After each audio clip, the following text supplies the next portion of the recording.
तस्मै श्रीगुरुवे नमः। श्रीचैतन्यमनोभीष्टं स्थापितं येन भूतले स्वयं रूपकदा मह्यं ददाति स पदान्तिकं। वन्देऽहं श्रीगुरोः श्रीयुतापदकमलं श्रीगुरून् वैष्णवांश्च श्रीरूपं साग्रजातां सगना रघुनाथामितं तं सजीवं साद्वैतं सावधूतं परिजनासहितं कृष्णचैतन्यदेवं श्रीराधाकृष्णपादान् सगणललिता श्रीविशाखान्वितां च नमः। ओं विष्णुपादाय कृष्णप्रेष्ठाय भूतले श्रीमते भक्तिवेदान्त स्वामिनिति नाम्ने नमस्ते सारस्वते देवे गौरवाणी प्रचारिणे निर्विशेषा शून्यवादी पाश्चात्यदेशतान्ये वाञ्छाकल्पतरुभ्यश्च कृपा सिन्धुभ्येव च पतितानां पावनेभ्यो वैष्णवेभ्यो नमो नमः। नमो महावदन्याय कृष्णप्रेमप्रदायते कृष्णाय कृष्णचैतन्य नाम्ने गौरतसे नमः। हे कृष्णा करुणा सिंधु दीनबंधु जगतपते गोपसा गोपिकांत राधाकांत नमोस्तुते तप्तकांचन गौरांगी श्री राधे वृंदावनेश्वरी वृषभानुसुते देवी प्रणमामि हरिप्रिये नीलाचलनिवासाय नित्याय परमात्मने बलभद्र सुभद्राभ्यां जगन्नाथाय ते नमः। जय श्री कृष्ण चैतन्य प्रभु नित्यानंद श्री अद्वैत गदाधर शिवासादि गौर भक्तवृंद। हरे कृष्णा कृष्ण कृष्ण हरे हरे हरे राम राम राम हरे हरे। हरे कृष्णा। तो आज हम लोग विदुर जी के प्रश्नों के बारे में सुनेंगे जो कि वो उद्धव से पूछते हैं। तो वो हमारा तीसरे स्कंद का पहला अध्याय है, विदुर जी के प्रश्न। ओम नमो भगवते वासुदेवाय ओम नमो भगवते वासुदेवाय ओम नमो भगवते वासुदेवाय।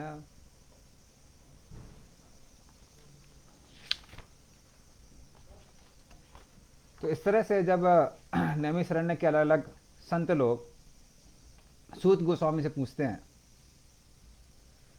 कि आप विदुर और मैत्रेय के संवाद के बारे में बताइए जो कि बहुत प्रसिद्ध था, तो वो सुनकर सूत गोस्वामी कहते हैं ये बहुत ही अच्छा प्रश्न है। यही प्रश्न परीक्षित महाराज ने सुखदेव गोस्वामी को भी पूछा था। और क्या पूछा था वो यहां पर बताया गया है। तो पूछते हैं कि पहले हमने सुना था कि विदुर जी ने वैराग्य के पथ को धारण किया, अपने समृद्धशाली घर को, रिश्तेदारों को छोड़ के उन्होंने वनवास ग्रहण किया, जहां पर वो मैत्रेय ऋषि से मिले और वहां पर जाके उन्होंने कुछ प्रश्न पूछे मैत्रेय ऋषि को। तो हमारा प्रश्न ये है कि पांडवों का घर जहां पर स्वयं कृष्ण निवास करते थे और कृष्ण पांडवों के घर को अपना ही घर मानते थे, बल्कि बिना किसी निमंत्रण के कृष्ण पांडवों घर में आया करते थे और दुर्योधन के निमंत्रण करने पर भी भगवान नहीं आते थे। तो एक प्रसंग के बारे में बताते हैं जिसको याद कर रहे हैं। वो प्रसंग ऐसा था कि दुर्योधन कृष्ण को बुलाता है 56 भोग के लिए और फिर उसके बाद में कृष्ण से आग्रह करता है कि आप हमारे घर में आइए और ये 56 भोग का आस्वादन कीजिए। और कृष्ण मना कर देते हैं। कृष्ण कहते हैं कि देखो दुर्योधन, लोग भोजन करते हैं जब दो में से कोई एक चीज होती है। कौन कौन सी चीज होती है? या तो व्यक्ति को भूख लगती है या व्यक्ति कभी कभी प्रेमवश भोजन को ग्रहण करता है। और जहां तक मेरी बात आती है, मुझे कोई भूख लगी नहीं है, मुझे भूख लगती ही नहीं है। हम जैसे साधारण जीवों को भूख लगती है, कृष्ण को भूख नहीं लगती है। तो कृष्ण सिर्फ एक ही कारण से खाते हैं, वो है प्रेम। तो भूख मेरे अंदर नहीं है और प्रेम तुम्हारे अंदर नहीं है, तो तुम्हारे घर में आके भोजन ग्रहण करने का कोई मतलब नहीं होता है। तो इस तरह से कृष्ण भोजन ग्रहण करने से मना कर देते हैं। तो उसी को याद करते हुए परीक्षित महाराज प्रश्न पूछते हैं कि दुर्योधन के घर को त्याग के भगवान ने पांडवों घर को अपना माना। लेकिन विदुर जी ने क्या किया, उस ग्रह को भी त्याग कर वन में प्रवेश किया। तो ये बड़े आश्चर्य वाली बात है। तो कृपया करके ये जो विदुर मैत्रेय संवाद है, ये कहां पर हुआ, उनके बीच में क्या क्या संवाद हुआ, इन सबको विस्तार से आप हमको बताइए। फिर वो पूछते हैं कि मैं क्यों इस संवाद के बारे में पूछ रहा हूं, उसका कारण बताते हैं।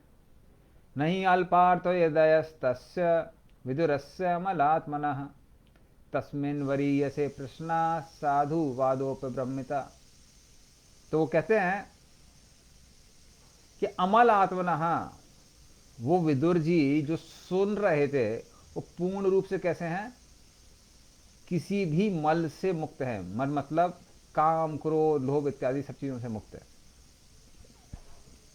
तो अगर श्रोता भगवान का शुद्ध भक्त है और वो देर तक सुन रहा है, इसका मतलब क्या है, बातचीत शुद्ध भक्ति की ही हो रही होगी, उससे यह सिद्ध हो जाता है।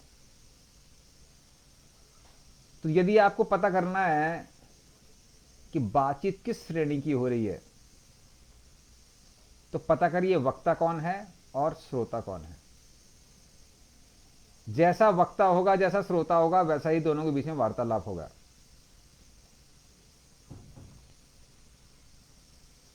तो इसलिए जो अमलात्मना है विदुर जी, उन्होंने जो प्रश्न पूछे होंगे, जिस चीज के बारे में सुना होगा, नहीं अल्प अर्थ, मतलब उसका मूल्य कम नहीं हो सकता है, सस्ती चीज नहीं पूछी होगी। क्यों? क्योंकि वो कृष्ण के शुद्ध भक्त है। कोई सामान्य चीज के बारे में उन्होंने नहीं पूछा होगा, बल्कि वो क्या है, वरीयसी। वरीयसी का मतलब क्या है, उसका मूल्य बहुत अच्छा होगा, बहुत ज्यादा होगा, मतलब कोई मूल्यवान चीज ही पूछी होगी उन्होंने। और साधुवादों पर ब्रह्मता, और जो बड़े बड़े साधु लोग बोलते हैं वो भी विदुर और मैत्रेय के संवाद के बारे में चर्चा करते हैं। और साधु चर्चा कर रहे हैं मतलब ये तो कोई ना कोई मूल्यवान वस्तु होगी, क्योंकि साधुओं का एक लक्षण होता है अव्यर्थ कालत्वम। वो एक भी क्षण बेकार का नहीं गवाते हैं। तो फालतू में ऐसी बात नहीं करते हैं। जो भी बात करते हैं वो कैसी होगी, मूल्यवान होगी। और साधु लोग जब लगातार विदुर मैत्रेय के संवाद के बारे में चर्चा कर रहे हैं, हम अलग अलग जगह सुन चुके हैं, इसका मतलब क्या है, ये जो संवाद है काफी मूल्यवान संवाद था। तो कृपया करके इसके बारे में हमको बताइए। तो परीक्षित महाराज से जब ये प्रश्न सुनते हैं सुखदेव गोस्वामी, जो कि ऋषि वर्य हैं, ऋषियों में श्रेष्ठ हैं, और स्वभावविद, अर्थात सिर्फ उनको ज्ञान नहीं है, उन्होंने उस ज्ञान का साक्षात्कार भी किया है। तो वो सुन के सुखदेव गोस्वामी परीक्षित महाराज से कहते हैं कि हे राजन, ध्यानपूर्वक सुनिए जो भी मैं बोलने जा रहा हूं। और फिर वो क्या करते हैं, ये विदुर और मैत्रेय का जो संवाद था, ये संवाद के पीछे पीछे क्या चल रहा था, क्या कारण था विदुर जी का घर त्यागने का, मैत्रेय के पास जाने का, और ये संवाद कैसे हुआ, कैसे विदुर और मैत्रेय एक दूसरे को मिले, तो इन सब के बारे में वो अभी बैकग्राउंड बताने वाले हैं। तो उसके पीछे पीछे क्या चल रहा था उसके बारे में बताने वाले हैं। तो बताते हैं, कहते हैं विनष्ट दृष्टि, जो ये धृतराष्ट्र था, जो कि अंधा था, मात्र आंख से नहीं बल्कि दुर्बुद्धि के कारण अंधा था। क्योंकि धृतराष्ट्र का मतलब ही है तो बुरी तरह से अपने राष्ट्र से, अपनी पदवी से आसक्त है। तो वो अपने पद से इतना आसक्त था कि 100 पुत्रों में मरने के बावजूद भी धृतराष्ट्र ने गद्दी नहीं छोड़ी। जब विदुर जी गए और विदुर जी ने खूब जोर से उसको डांटा कि जिस भीम ने तुम्हारे 100 पुत्रों को मारा है, कुत्ते की तरह तुम उसके दिए टुकड़ों पे पल रहे हो, शर्म नहीं आती है। जब इन कठोर शब्दों के साथ में उसकी निंदा की, तब जाके उसने अपनी पदवी का त्याग किया। तो विनष्ट दृष्टि। तो ये जो धृतराष्ट्र था, जो कि असाधु था, असाधु मतलब कोई भी उसके अंदर साधुओं के लक्षण नहीं थे, तो इसने क्या क्या नहीं किया। लाक्षागृह में पांडवों को मारने का प्रयास किया, वाणाव्रत में। आप सबने कथा सुनी होगी कैसे जब पांडव लोग कुंती महारानी के साथ वाणाव्रत में अपने ननिहाल में जाने की योजना बनाते हैं, तो धृतराष्ट्र उनके लिए एक लाक्षागृह का निर्माण कराता है, जो कि लाख का बना हुआ था, क्योंकि लाख अग्नि के संपर्क में आते ही तुरंत जल जाता है। तो ऐसी दुर्बुद्धि धृतराष्ट्र ने उनको लाक्षागृह में जलाकर भस्म करने का प्रयास किया। जब दुशासन ने पांचाली का वशहरण करने के लिए उसको बुलाया और उसके केसों को पकड़कर घसीटता हुआ उस असत सभा में लेके आया, तो वो रो रही थी, लेकिन धृतराष्ट्र ने किसी को रोका नहीं, क्योंकि क्या था, वो पूर्ण रूप से अपने राष्ट्र से और अपनी संतानों से आसक्त था। धृतराष्ट्र और उसकी पूरी जो भी टीम थी, जो भी पूरा उसका दल था, उन्हें युधिष्ठिर महाराज को ठगा। और किस युधिष्ठिर महाराज को ठगा? जो कि अजात शत्रु कहलाते हैं, अर्थात जिनका कोई शत्रु नहीं है। युधिष्ठिर महाराज तो इतने ज्यादा करुणा से पूर्ण थे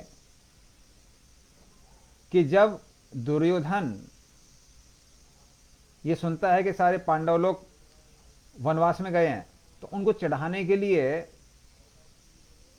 कर्ण, बड़े बड़े हाथी घोड़े और इतने सारे सैनिक लेके वन में जाता है युधिष्ठिर महाराज को चढ़ाने के लिए, कि देखो तुम लोग कितना ज़्यादा परेशान हो, मैं कितना आनंद भोग कर रहा हूं। और जब वहां पर उस उद्दंड दुर्योधन को चित्ररथ नामक यक्ष पकड़ लेता है और उनको मारने के लिए उद्गत हो जाता है, और जब युधिष्ठिर महाराज को ये समाचार मिलता है, वो दुर्योधन नहीं, भीम को और अर्जुन को दुर्योधन की रक्षा करने के लिए भेजते हैं। तो अजात शत्रु थे, फिर भी क्या किया धृतराष्ट्र ने, और उनके जो उसके जो बच्चे थे और जो साला था शकुनी, उन्होंने उनको ठगा। और पूरा 14 वर्ष का वनवास होने के बाद जब युधिष्ठिर महाराज वापस आए कि हमारा वनवास पूरा हो गया है, हमारा राज हमको दे दीजिए, धृतराष्ट्र ने मना कर दिया, बोला हम नहीं दे सकते। तो छत पुण्य ले सहा, पूर्ण रूप से अपने पुण्य से क्षीण होने के कारण जब कृष्ण स्वयं भी गए, जो कि जगत गुरु हैं और जिनकी जो वाणी है उसको अमृत अयनानी कहते हैं, मतलब कृष्ण की जो वाणी है वो अमृत जैसी सुनाई देती है, लेकिन वो अमृत भी दुर्योधन और धृतराष्ट्र के लिए पर्याप्त नहीं था। क्यों पर्याप्त नहीं था? क्योंकि उन्होंने पांडवों को और खासकर द्रौपदी को इतना ज़्यादा अपमानित किया, लज्जित किया, उनको मारने का प्रयास किया, जिसके कारण भगवान की वाणी भी उन पर कार्य नहीं की। क्योंकि कोई भी व्यक्ति अगर भगवान के भक्तों को परेशान करता है तो भगवान भी उस पर कृपा नहीं करते। जैसे श्रीमद् भागवतम के 9वें स्कंद में आगे आता है कि दुर्वासा मुनि जैसे बड़े बड़े जो ऋषि थे, जिनको शिव जी का अंश कहा जाता है, उन्होंने जब अम्बरीश महाराज का अपमान किया तो सुदर्शन चक्र उनके पीछे पीछे भागने लगा। वो शिव जी के पास गए, ब्रह्मा के पास गए, भगवान विष्णु के पास स्वयं गए। और भगवान विष्णु क्या कहते हैं? अहम भक्त पराधीनो ही असतंत्र एवं द्विजा साधु विरगस्त हृदयो भक्तिर भक्त जना प्रिय। कि हे द्विजा, हे ब्राह्मण दुर्वासा, मैं अपने भक्तों के हृदय में रहता हूं, भक्त मेरे हृदय में रहते हैं, और भक्तों ने मुझे अपने हृदय में कैद कर लिया है। ग्रस्त हृदय हो, ग्रस्त मतलब एकदम जकड़ लिया है मेरे अपने हृदय में। तो अपनी भक्ति द्वारा, क्योंकि भक्तों ने मुझे अपने हृदय में जकड़ लिया है, इसीलिए मैं अस्वतंत्र हूं, मैं स्वतंत्र नहीं हूं, मैं तुमको बचा नहीं सकता हूं। अगर तुमको अपनी रक्षा करनी है सुदर्शन से, तो जाके अम्बरीश महाराज से पुनः क्षमा मांगो, क्षमा याचना करो। और जब दुर्वासा मुनि अम्बरीश महाराज से क्षमा याचना करते हैं, तब सुदर्शन उनको छोड़ता है। तो उसी तरह क्योंकि धृतराष्ट्र ने और दुर्योधन ने पांडवों को और द्रौपदी का अपमान किया हुआ था, उनको मारने का कई बार प्रयास किया था, इसीलिए जब कृष्ण उनके सामने समक्ष आए और बोले कि मात्र 5 गांव दे दो, पांडव लोगों को और चीजों की आवश्यकता नहीं है, क्योंकि किसी भी क्षत्रिय को राज करने के लिए कोई तो जगह चाहिए। तो वो तो सम्राट बनने के लायक हैं, राजा छोड़ दीजिए, कम से कम गांव का मुखिया तो बनने दीजिए, एक एक गांव दे दीजिए सबको। और दुर्योधन क्या उत्तर देता है कि एक सुई की नोक के बराबर जमीन भी नहीं देंगे। और फिर कृष्ण को पकड़ने का प्रयास करता है। और कृष्ण जब अपना विश्व रूप दर्शन दिखाते हैं, तब भी वो क्या सोचता है कि ये कोई मायावी है। इसलिए जब तक किसी भक्ति की कृपा प्राप्त नहीं है व्यक्ति को, तब तक वो भक्ति में आगे नहीं बढ़ सकता है। भक्ति में आगे बढ़ने के लिए भक्तों की कृपा की आवश्यकता है।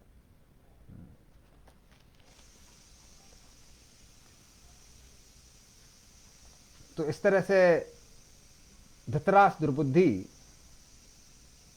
उसके बारे में यहां पर बताया हुआ है। और फिर वो बोलते हैं कि जब धृतराष्ट्र ने सलाह के लिए विदुर को बुलाया, विदुर को क्यों बुलाते थे? क्योंकि विदुर अपनी नीति के लिए बहुत जाने जाते थे, इसलिए विदुर की नीति को विदुर नीति भी कहते हैं। तो आज भी अगर आप वैदिक ग्रंथों को खोलेंगे तो युद्ध करने के लिए शुक्र नीति और बृहस्पति नीति, और राज्य करने के लिए विदुर नीति, इनको बड़ा महत्व दिया जाता है। इसलिए धृतराष्ट्र विदुर को हमेशा अपने पास रखते थे कि राज्य कैसे करना चाहिए। और जब विदुर ये सुनता है कि कैसे राज्य करना चाहिए, तो विदुर कहता है पांडवों को उनका राज लौटा दीजिए, क्योंकि वो शासन करने के हकदारी हैं, उनको शासन करने का पूरा हक है। उनको क्या करिए, उनका राज लौटा दीजिए। और उन्होंने आपके दीवार द्वारा किए गए इतने सारे अत्याचारों को अभी तक सहा है, तो अब अत्याचार मत कीजिए, उनको उनका जो राज है उसको आप उनको लौटा दीजिए। इस तरह से विदुर जी क्या करते हैं, आग्रह करते हैं। और आपको तो पता ही है, क्योंकि आपने पांचाली का इतना अपमान किया है और भीम ने आपके 100 पुत्रों को मारने का प्रण लिया है, तो आप भीम से भयभीत है, क्योंकि आपको मालूम है भीम अपनी प्रतिज्ञा को पूरा करने के लिए कुछ भी करने को तैयार रहेगा। किंतु यदि आप राज लौटा देते हैं, भीम का गुस्सा शांत हो जाएगा। और फिर आपको पता ही है, सबसे मुख्य चीज है कि कृष्ण उनके साथ में है। सारे यादव उनके साथ में है, सारे राजा उनके साथ में है, और कृष्ण स्वयं उनके साथ में है। तब तो संभव ही नहीं है कि आप ही कोई विजय होगी। और यही मत कौन देता है? यही मत संजय भी देता है भगवत गीता के अंत में, यत्र योगेश्वरो कृष्णा पत्र यत्र पार्थ धनुर्धरः तत्र सी विजयो भूते ध्रुवा नीतिर्मतिर्ममा। तो भगवत गीता के आखिरी श्लोक में संजय अपना मत देता है, यत्र योगेश्वरो कृष्णा, जहां जहां पर योगेश्वर, सारे योगियों के ईश्वर कृष्ण है, यत्र पार्थ धनुर्धरा, और जहां पार्थ अर्जुन जैसे धनुर्धर हैं, जो कि भगवान के महान भक्त हैं, तत्र श्री, वहीं पर क्या है, स्वयं लक्ष्मी है, वह विराजमान करती हैं, मतलब भाग्य उस तरफ है। विजयो, वहीं पर विजय है, और सारी विभूतियां भी वहीं पर हैं। इसलिए मेरे हिसाब से हे धृतराष्ट्र, विजय किसकी होगी? पांडवों की होगी। और वही बात यहाँ पे कौन बोल रहा है? विदुर जी भी कहते हैं कि पांडवों की विजय निश्चित है। तो धृतराष्ट्र के मन में आता है, अरे ठीक है, अभी तक तो ये लोग उनके साथ में नहीं रहे हैं, पांडवों के साथ में, तो मेरा जो पुत्र है दुर्योधन बहुत ज़्यादा राजनीति में निपुण है, वो उन लोगों को अपने साथ कर लेगा। तो इसलिए विदुर जी क्या कहते हैं, कहते हैं ये जो तुम्हारा पुत्र है दुर्योधन, उसको अपने कुल से बाहर निकाल दीजिए, तभी इस कुल का कुछ हित होने वाला है। क्यों? क्योंकि वो दोसहा, वो अनाचार, अत्याचार और अपराध करने का मूर्तिमान स्वरूप है, उसको निकाल दीजिए यहां से। और सबसे बड़ी बात क्या है, पुरुष द्विड कृष्णाद विमुखो, वो कृष्ण से भी ईर्ष्या करता है। अरे जिस भगवान की पूजा करनी चाहिए, जिस भगवान की पूजा करने से हर चीज की प्राप्ति होती है, तो प्रेम तो दूर की बात है, भक्त लोग कृष्ण से प्रेम करना चाहते हैं, लेकिन साधारण लोग भी संसार में अगर किसी ऐश्वर्य का भोग करना चाहते हैं तो उनको कृष्ण की पूजा करनी चाहिए। लेकिन ये दुर्योधन क्या करता है, कृष्ण से ईर्ष्या करता है। और इसके कारण क्या हो रहा है, आपका जो पूरा कुल है वो दुर्भाग्य में डूबा हुआ है। इसलिए ये जो आपका पुत्र है दुर्योधन, इससे छुटकारा पाइए जितनी जल्दी हो सके। तो इस तरह से विदुर जी कहते हैं, धृतराष्ट्र को सलाह देते हैं। लेकिन दुर्योधन जो वहीं पर खड़ा हुआ था, जब वो सुनता है कि अरे मेरी बुराई चल रही है, तो वो सहन नहीं कर पाता है। कहते हैं कि जो ईर्ष्या है और अभिमान है वो एक फोड़े की तरह है। तो अगर मेरे कंधे पे कुछ फोड़ा हो गया है, तो अगर आप थोड़ा सा भी उंगली उसमें छू लेंगे तो क्या होगा, दर्द होगा। अब मुझे लगेगा कि क्योंकि उस व्यक्ति ने छुआ है इसलिए दर्द हो रहा है, लेकिन मुख्य कारण क्या है, ये फोड़ा है। साधारणतः आप छुएंगे तो कुछ ज़्यादा दर्द नहीं होता है, फोड़ा होगा तो बहुत दर्द करता है। उसी तरह से व्यक्ति जितना ज़्यादा ईर्ष्यालु होता है, जितना ज़्यादा अभिमानी होता है, उतना ज़्यादा दूसरों के वाक्य उसको आघात करते हैं। और दुर्योधन के अभिमान का तो कहना ही क्या था, और द्वेष का तो कुछ कहना ही नहीं है। तो दुर्योधन जब वो सुनता है तो पूर्ण रूप से क्रोध से भर जाता है, उसके ओंठ कांपने लगते हैं और वो विदुर जी का अपमान करना चालू करता है। हाँ। तो वो विदुर जो कि पूर्ण रूप से अच्छे गुणों से संपन्न थे और सभी आदरणीय लोगों द्वारा भी पूजित थे, उनका वो क्या करता है, अपमान करता है। तो अगर कोई बड़े बुजुर्ग कुछ बोलते हैं हमारे भले के लिए, तो क्या करना चाहिए, उनसे पूछना चाहिए कि हम अपने आप में कैसे सुधार कर सकते हैं, ना कि हम क्रोधित हो जाएं और उनका ही अपमान करने लगे। तो और दुर्योधन उनका तिरस्कार करता है और क्या बोलता है कि ये दासी पुत्र यहां पर क्या कर रहा है, जिन लोगों का वो खाता है उन्हीं की जासूसी करता है और शत्रुओं का साथ देता है। इसकी सांस को छोड़कर उसके अतिरिक्त इसके पास कुछ भी नहीं रहना चाहिए, उसको ऐसे ही निकाल दो इस दरबार से। और जब विदुर जी उसको सुनते हैं तो वो कटु शब्द उनके हृदय में आघात करते हैं। वो द्वार पर वहीं पर अपना धनुष छोड़ देते हैं और अपने भाई धृतराष्ट्र की नगरी को छोड़कर वो वहां से बाहर निकल जाते हैं। उनको समझ में आता है कि ये कृष्ण का ही कोई ना कोई, कृष्ण की रचना है, तो वो उसमें कृष्ण का हाथ देखते हैं। तो कृष्ण की वही माया है जो कि दुर्योधन पर महामाया की तरह और विदुर की जी के ऊपर योग माया की तरह कार्य कर रही थी। तो प्रभुपाद जी उदाहरण देते हैं इलेक्ट्रिसिटी बोर्ड का। इलेक्ट्रिसिटी बोर्ड एक ही बिजली क्या करता है, सप्लाई करता है, लेकिन जो बिजली हमारी रेफ्रिजरेटर में जाती है वो किस में परिवर्तित हो जाती है? वो ठंडी में, सर्दी में परिवर्तित हो जाती है। तो वो चीज़ फ्रिज को क्या करती है? ठंडा करती है वो इलेक्ट्रिसिटी। और वही इलेक्ट्रिसिटी जब किसी हीटर में जाती है तो गर्मी उत्पन्न करती है। तो जो बिजली अपने आप में गर्म बिजली नहीं है या ठंडी बिजली नहीं है, किंतु वो हीटर में जाके गर्म बिजली बन जाती है और फ्रिज में जाके ठंडी बिजली बन जाती है। उसी तरह से भगवान की माया वही है, किंतु किसी अभक्त के जीवन में जाती है तो वो माया क्या करती है?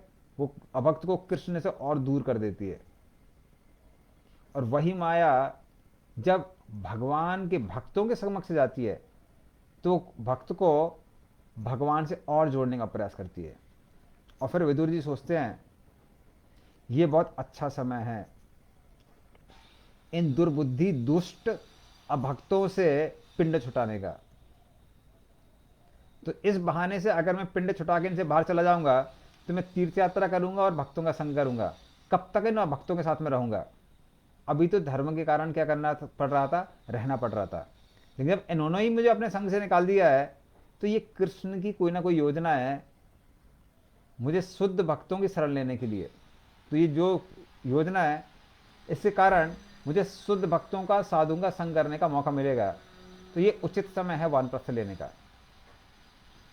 तो जिस तरह से एक वैश्य वानप्रस्थ लेते समय अपने बिजनेस को अपने पुत्र को देता है और उसका त्याग कर देता है, उसी तरह क्षत्रिय क्या करता है? अपने हथियारों का त्याग कर देता है। इसलिए विदुर जी क्या करते हैं? अपने धनुष को वहां पर दरवाजे पे छोड़कर वानप्रस्थ धारण करते हैं और फिर तीर्थ यात्रा के लिए निकल जाते हैं। हाँ। तो आध्यात्मिक प्रगति के हेतु वो क्या करते हैं? अलग अलग तीर्थों पे जाके भगवान की अलग अलग विग्रहों का दर्शन करते हैं। इसलिए हर व्यक्ति को अपने जीवन काल में कभी ना कभी ये समय, किसी न किसी समय ये जरूर सोचना चाहिए कि अभी जिम्मेदारियां बहुत हो गई हैं। अगर हमने फाइनेंशियली एक फैमिली को मेंटेन किया है और एक और उत्तराधिकारी आ गया है, हमारा पुत्र आ गया है जो कि परिवार की देखभाल कर सकता है, तो उसके बाद में परिवार से ज़्यादा आसक्त नहीं रहना चाहिए। उसके बाद में वाकई समय भगवान की भक्ति में, भगवान के भजन में और भगवान की सेवा में लगाना चाहिए। तो इस्कॉन में भक्त लोग क्या करते हैं? मंदिर के आसपास घर ले लेते हैं और सुबह से शाम तक मंदिर में ही सेवा करते हैं। तो एक बार जिम्मेदारी पूरी हो गई परिवार के प्रति और समाज के प्रति, तो फिर भगवान के प्रति जो जिम्मेदारी है उसको पूरा करना चाहिए और उसके लिए अपने जीवन को लगा देना चाहिए, समर्पित कर देना चाहिए। तो विदुर ने वैसा ही किया। तो विदुर जी क्या करते हैं? तीर्थ यात्रा के लिए निकलते हैं। उस समय इस्कॉन मंदिर नहीं थे, तो इसलिए वो तीर्थ यात्रा के लिए निकलते हैं और वहां पे जो अलग अलग भगवान की विग्रह हैं उनका दर्शन करते हैं। और इस तरह से अकेले अलग अलग जगहों पर भ्रमण करते हुए वो कृष्ण का चिंतन कर रहे थे। तो कभी शहरों से जा रहे थे, कभी गांवों से जा रहे थे, कभी बागानों से जा रहे थे और अलग अलग स्थान पर जो भगवान की अलग अलग विग्रह थी उनका दर्शन कर रहे थे, उनसे प्रार्थना कर रहे थे और वहां पर अपना भजन कर रहे थे। तो इस तरह से विदुर जी पूर्ण रूप से अपना समय भगवान की भक्ति में और भगवान की सेवा में लगा रहे थे। और वहां पर जाके करते क्या है? वो मेध्य पूर्ण रूप से शुद्ध जीवन यापन कर रहे थे, अर्थात सिर्फ भगवान का प्रसाद ग्रहण करना, मात्र भगवान का भजन करना, अन्य कोई भौतिक कार्यकलाप ना करना। विवेक वृत्ति ही, पूर्ण रूप से अपने व्यवसाय से दूर थे, भगवान पर निर्भर थे। जो भगवान के दिया हुआ आएगा उसी को खाएंगे। सदा प्लुतो, हमेशा कैसे रहते थे? शुद्ध रहते थे। मतलब दिन में 2 बार 3 बार स्नान करके, ऐसे शास्त्रों में कहा गया 3 बार स्नान करना चाहिए, 3 नहीं तो कम से कम 2 बार तो स्नान करना चाहिए। कलयुग में ऐसी हालत हो गई है कि सर्दी होती है तो लोग स्नान ही नहीं करते हैं हफ्ते भर तक, और फिर वो डिओड्रेंट लगाते रहते हैं, सेंट मारते रहते हैं, इत्र लगाते रहते हैं। तो ये अशुद्धि का लक्षण है। शुद्ध होने के लिए कम से कम दिन में 2 बार तो स्नान करना चाहिए, और शास्त्र कहते हैं 3 बार करना चाहिए। तो कहते हैं गृहस्थ को 2 बार और सन्यासी को दिन में 3 बार स्नान करना चाहिए। अध्याशयनो, और वो जमीन पर विश्राम कर रहे थे, अभी गद्दे पर बेड पे विश्राम नहीं कर रहे थे। अवधूत वेशो, एक अवधूत का जो वेश था वो धारण किया हुआ था ताकि कोई पहचाने ना, अन्यथा वो पूरे संसार के जो सम्राट हैं उनके जब सलाहकार हैं तो महत सी बात है, बहुत सारे राजाओं से मिले होंगे, बड़े बड़े जो मंत्री हैं अमीर लोग हैं उनको पहचानते होंगे, लेकिन क्योंकि अवधूत का वेश धारण किए हुए थे, अवधूत का वेश धारण करने के कारण कोई भी विदुर जी को पहचान नहीं पा रहा था। तो इस तरह से अवधूत का वेश धारण किए हुए थे। अवधूत का वेश कैसे होता है? तो वो लोग लंबी लंबी जटा रखते हैं, या फिर हमारे जैसे क्या करते हैं, पूर्ण रूप से बाल घुटा लेते हैं, क्योंकि केस होने से व्यक्ति की सुंदरता बढ़ जाती है, और सुंदरता बढ़ने के कारण क्या होता है, फिर माया का प्रकोप भी बढ़ जाता है। इसलिए साधु लोग साधारणतः क्या करते हैं, या तो पूरा बाल हटा लेते हैं या लंबी लंबी जटाएं रखते हैं। तो अवधूत वेश हो, अवधूत का वेश धारण किया हुआ था। अलक्षितः, पूर्ण रूप से अपने रिश्तेदारों से छिपे हुए, कोई रिश्तेदार उनको पहचान नहीं पा रहा था। स्वेर, अकेले ही यहाँ वहाँ घूम रहे थे। वृतानी चेहरे, अलग अलग जो उनकी प्रतिज्ञाएं थी, प्रतिज्ञाओं को कर रहे थे। तो अलग अलग भक्त अलग अलग प्रतिज्ञा करते हैं। जैसे कौन में बहुत सारे भक्त हैं, जब तक सुलामाला नहीं हो जाती है, जब सुलामाला जप नहीं हो जाता, मंगल आरती नहीं हो जाती है, तब तक प्रसाद का एक अन्न भी ग्रहण नहीं करते। तो इस तरह से अलग अलग जो भक्त हैं अलग अलग प्रतिज्ञाएं लेते हैं। 4 नियम की प्रतिज्ञा तो हर कोई लेता है इस्कॉन में। और वो क्या कर रहे थे, हरितोषणानी, हर कार्य कर रहे थे भगवान की संतुष्टि के लिए। तो जो भी चीज भगवान को संतुष्ट करती है, मात्र उसी को कर रहे थे। और फिर क्या होता है, इस तरह से वो जब अलग अलग राज्यों से गुजर रहे थे, भगवान की विग्रहों का दर्शन कर रहे थे, साधुओं से सुन रहे थे, तब जब वो यमुना के तट पर पहुंचते हैं, वहां पर किससे मिलते हैं, कृष्ण के जो अनन्य भक्त हैं, बहुत घनिष्ठ मित्र हैं, उद्धव जी, उद्धव जी से मिलते हैं। और जब वो उद्धव जी को देखते हैं तो तुरंत उनको आलिंगन करते हैं, क्योंकि बहुत समय बाद कृष्ण के ऐसे घनिष्ठ शुद्ध भक्त का संग करने का मौका उनको मिल रहा था। और उद्धव जी देखने में भी कृष्ण ऐसे सुंदर थे और निपुण भी बहुत थे, बृहस्पति के शिष्य थे।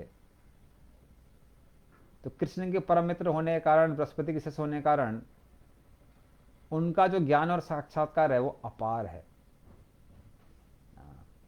तो वो देख के विदुर जी पहले उनको आलिंगन करते हैं, विलाप करते हैं, और उसके बाद में उनसे कुछ प्रश्न पूछते हैं।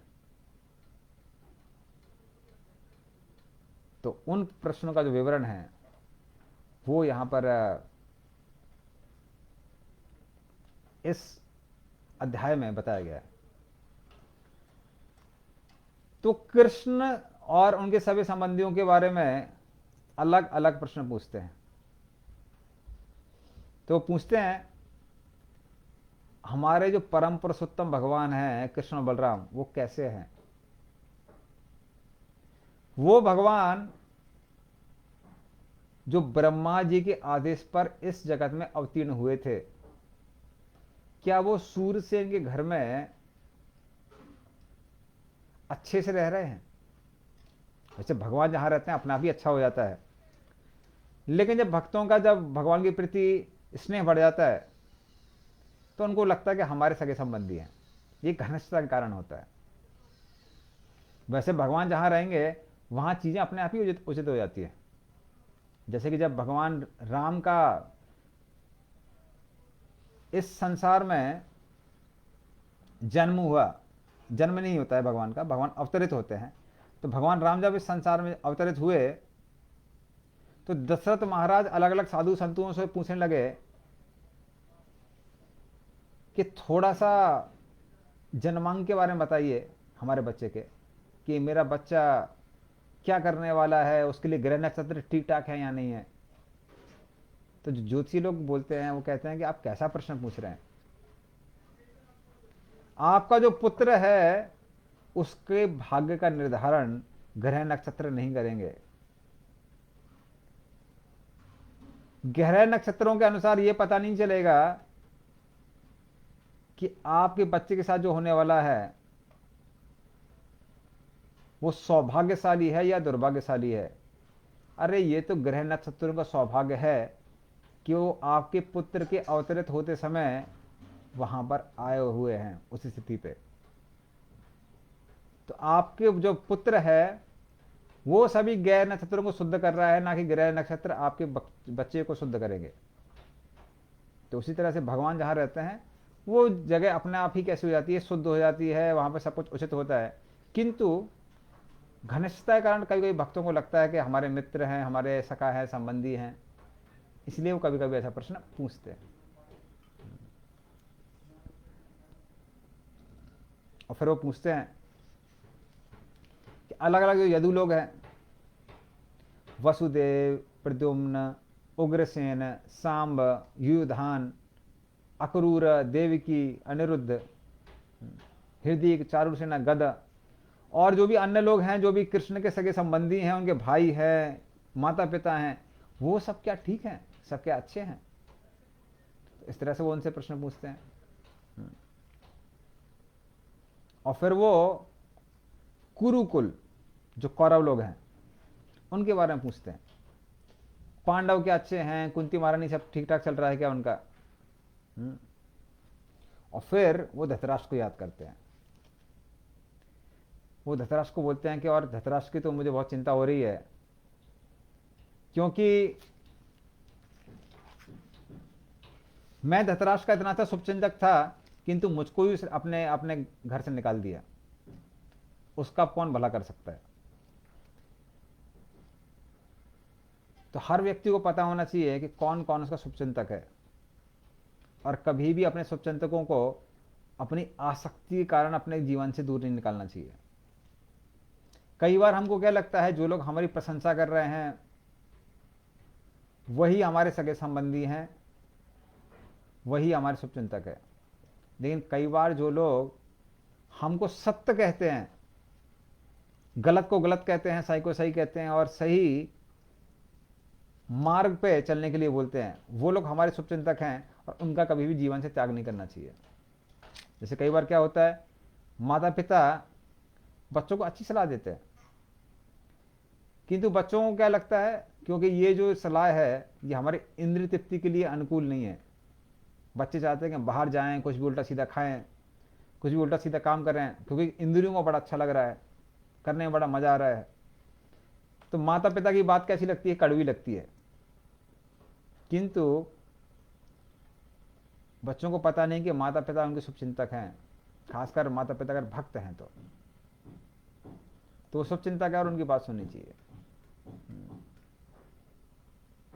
तो इस तरह से वो कहते हैं कि जहां तक धृतराष्ट्र की बात आती है उसके लिए तो मैं बहुत ज्यादा शोक करता हूं, खेद होता है मेरे मन में,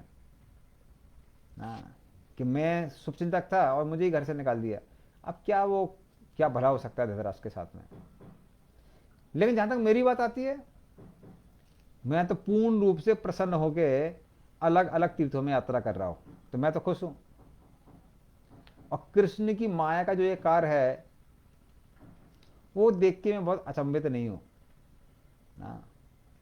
क्योंकि कृष्ण की जो माया है साधारण लोगों को अचंभे में डालती है। लेकिन मुझे पता है कि कृष्ण कितने महान है। तो जो भी कृष्ण की भक्ति कर रहा है, खासकर कृष्ण का शुद्ध भक्त है, उसके लिए तो कृष्ण जो भी करेंगे अच्छा करेंगे, ये मुझे पूर्ण रूप से विश्वास है। तो जो भी भगवान ने मेरे लिए किया अच्छा ही किया, और एक हिसाब से अच्छा किया, क्योंकि विदुर जी अगर वहीं पर रहते तो उनको महाभारत में हिस्सा लेना पड़ता, और वो अपने सामने सामने धृतराष्ट्र द्वारा की गई मूर्खताओं को देखता, और उसके कारण क्या होता, विदुर जी को बहुत ज्यादा कष्ट होता। तो इसलिए भगवान ने जो भी किया विदुर जी के साथ अच्छा ही किया, कि उनको इतने खराब दिन नहीं देखने पड़ रहे थे। तो इस तरह से वो कहते हैं कि जो भगवान की माया है वो साधारण रूप में कार्य करती है, पर जहां तक मेरी बात है, मैं समझ गया हूं कि कृष्ण ने मुझे ऐसी स्थिति में क्यों रखा हुआ है। और फिर वो क्या कहते हैं, कृष्ण प्रपन्नार्थी जिहीर्षया, जो भी कृष्ण के शरणागत जाता है और दुख से शोक से पूर्ण है, कृष्ण क्या करते हैं, उस व्यक्ति को दुख से और शोक से मुक्त करते हैं। हाँ। लेकिन कृष्ण जब भी देखते हैं, हाँ, कि त्रिमदोत पथानाम, जो राजा हैं वो दंभ के कारण, अहंकार के कारण धन, विद्या और जो उनके अनुयायी हैं, इतने सारे फॉलोअर्स हैं, अनुयायी हैं, उनके कारण इनको बहुत अभिमान आ गया है और वो धर्म के पथ से हट रहे हैं। तब कृष्ण क्या करते हैं, उनको दंडित करते हैं। लेकिन फिर भी उन्होंने कुरुओं को अभी तक दंडित नहीं किया है। इसका मतलब ये नहीं है कि कृष्ण उनको दंडित नहीं करेंगे, कर निश्चित ही उनको दंडित करने वाले हैं। ये कुछ समय की ही बात है। तो भले ही धतराज सोच रहा है कि अरे अभी कुछ दिक्कत नहीं आने वाली है, लेकिन धतराज को पता नहीं है कि संसार का यह नियम है, जब भी व्यक्ति अभिमान से पूर्ण हो जाता है निश्चित ही उसका पतन हो जाता है। इसलिए कोई व्यक्ति संसार में सफल है और लंबे समय तक सफल है, जीवन भर सफलता को प्राप्त कर रहा है, मतलब वो नम्र होगा। अगर नम्र नहीं होगा तो मुंह के बल नीचे गिरेगा। इंग्लिश में एक कहावत है, higher you go harder you fall. जितना ऊंचा अपने आप आपको समझेंगे उतना ज्यादा तीव्रता से नीचे गिरेंगे। और जो व्यक्ति नम्र है, अपने आप को वैसे ही तुच्छ मानता है, उसको आप क्या गिरा सकते हैं, अपने आप को पहले ही गिरा हुआ समझ रहा है। जो समझता है कि अरे बड़ा मैं महान हूं, उसका पद जब उससे छूटता है, उसका धन जब उससे छूटता है, उसके जो प्रजा है उससे छूटती है, तब बड़ा कष्ट होता है। तो इस तरह से विदुर जी बताते हैं। और फिर वो दो कारण बताते हैं क्यों कृष्ण इस संसार में अवतीर्ण होते हैं। तो पहले तो बताते हैं कि देखिए भाई, धृतराष्ट्र अभी तक बचा हुआ है, अभी बचने वाला नहीं है लंबे समय तक। और फिर बोलते हैं कृष्ण आते ही क्यों, इसी कारण है। क्यों आते हैं, अजस्य जन्मा उत्पत नाशनाय। तो अजस्य जन्मा, कृष्ण का कोई जन्म नहीं है, क्योंकि कृष्ण कैसे हैं, नित्य हैं, किंतु फिर भी लगता है कि जन्म ले रहे हैं, तो जन्म लेते हुए प्रतीत होते हैं। जैसे सूर्य का भी जन्म नहीं होता है, लेकिन सूर्योदय के समय ऐसा लगता है कि सूर्य का जन्म हो रहा है, और सूर्यास्त के समय लगता है कि सूर्य की मृत्यु हो रही है। किंतु सूर्य तो सिर्फ एक जगह से दूसरी जगह घूमता रहता है। उसी तरीके से कृष्ण को देखने में लगता है कि इनका जन्म हुआ है, पर वो कैसे हैं, अजन्मे हैं। आज इस ब्रह्मांड में तो कल दूसरे ब्रह्मांड में, कल तीसरे ब्रह्मांड में। आज यहां पूतना लीला हुई, कल दूसरे ब्रह्मांड में होगी, परसों तीसरे ब्रह्मांड में होगी। और ब्रह्मा जी के एक दिन में वापस क्या होगा, चीजें रिपीट हो जाती हैं। फिर भी वो अवतरित होते हैं, पर कारण क्या है अवतरित होने का। जैसे सूर्य उदय होता है इस संसार को ऊष्मा प्रदान करने के लिए और जीवन प्रदान करने के लिए। तो ऊष्मा देना, रोशनी देना, जीवन देना, ये कार्य किसका है, सूर्य का है। उसी तरह से कृष्ण का भी जन्म होता है संसार में, उत्पत नाशाय है। तो दुष्ट लोग इस संसार में हैं, उनका नाश करने के लिए कृष्ण प्रकट होते हैं। और ये धतराष्ट्र इतना मूर्ख है कि अभी तक अपनी दुष्टता नहीं छोड़ रहा है। और फिर वो बोलते हैं कर्माणि अकर्तुर। तो देखने में लगता है कृष्ण कुछ नहीं कर रहे हैं। क्यों लगता है कुछ नहीं कर रहे हैं, क्योंकि डायरेक्ट कृष्ण कुछ नहीं करते हैं। कृष्ण सब कुछ अपनी शक्तियों के माध्यम से करते हैं।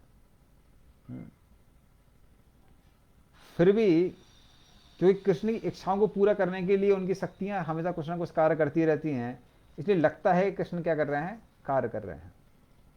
और साधारणतः कृष्ण को अकर्माण्य कर तो इसलिए भी कहा जाता है क्योंकि इस संसार में हम कुछ भी कार्य करते हैं कुछ प्राप्त करने के लिए, लेकिन जहां तक कृष्ण की बात आती है, कृष्ण को इस संसार में सब कुछ प्राप्त है, तो उनके लिए कुछ कार्य करने के लिए है ही नहीं। इसलिए भी कृष्ण को क्या बोलते हैं, कर्माण्य कर्तु। इसलिए जो भी वो कार्य करते हैं वो संसार के लाभ के लिए कार्य करते हैं, वो कार्य करते हैं जो कृष्ण के लिए, संसार के लिए लाभकारी है। और उसके द्वारा वो क्या करते हैं, ग्रहणाय पुंसाम, इस संसार में जो भी जीव हैं उनको अपनी ओर कृष्ण क्या करते हैं, आकर्षित करते हैं। तो इस तरह से इस संसार के सभी लोगों को अपनी लीलाओं द्वारा आकर्षित करने का के लिए इस संसार में कृष्ण अवतरित होते हैं, ये मुख्य कारण है। तो कोई भी व्यक्ति भले कर्मी है, ज्ञानी है, भक्त है, उन सबको कृष्ण अपनी लीलाओं के द्वारा कैसे करते हैं, आकर्षित करते हैं। तो भले कोई चतुष्कुमार जैसे ज्ञानी हो, सुखदेव गोस्वामी भी पहले ज्ञानी थे, उनको भी कृष्ण आकर्षित करते हैं। बड़े बड़े जो राजा थे उनको आकर्षित करते हैं, जो बहुत कर्म करते हैं। और भक्तों को तो आकर्षित करते ही है, भक्त पहले से ही कृष्ण से आकर्षित है, पर अपनी लीलाओं के माध्यम से कृष्ण उनको और भी आकर्षित करते हैं। तो इस कार्य के लिए भगवान इस संसार में अवतरित होते हैं। अगर यह कारण नहीं बचेगा तो भाई कृष्ण क्यों यहां पर आएंगे, कोई कारण नहीं है उनका उस संसार में आने के लिए। क्योंकि जो उनके कृष्ण के शुद्ध भक्त होते हैं उनका भी शरीर से कुछ लेना देना नहीं है, तो कृष्ण क्यों आएंगे इस संसार में? क्योंकि वो इस संसार में आने के लिए बाध्य नहीं है जैसे हम बाध्य हैं। हम अपने कर्मों को भोगने के लिए ये शरीर प्राप्त करते हैं, पुण्य कर्मों से सुख भोगते हैं, अपने पाप कर्मों से दुख भोगते हैं। और अगर भगवान की भक्ति करते हैं तो कर्म से मुक्त हो सकते हैं, लेकिन कृष्ण के तो कोई कर्म नहीं है। फिर कृष्ण क्यों अवतरित होते हैं? इसलिए अवतरित होते हैं, सारे जीवों को अपनी ओर आकर्षित करने के लिए कृष्ण इस जगत में अवतरित होते हैं। इसीलिए अपनी कृपा को बरसाने के लिए खासकर अलग अलग राजाओं को अपनी ओर आकर्षित करने के लिए कृष्ण ने यदुकुल में क्या किया, जन्म लिया। जन्म भी नहीं बोलेंगे, कृष्ण यदुकुल में अवतरित हुए। इसलिए क्या करिए आप उद्धव जी, कृष्ण की महिमा का वर्णन कीजिए। कीर्तय तीर्थ कीर्ति, वो भगवान जिनके अलग अलग तीर्थ भी कीर्तन करते हैं, कृपया करके उनका कीर्तन कीजिए। तो जहां तक तीर्थ यात्रा की बात आती है, मैं सारे तीर्थों में जा चुका हूं, सारे जो तीर्थों में अलग अलग कुंड हैं, सरोवर हैं, अलग अलग पुण्य नदियां हैं, उन सब में स्नान करके मैं पूर्ण रूप से शुद्ध हो चुका हूं।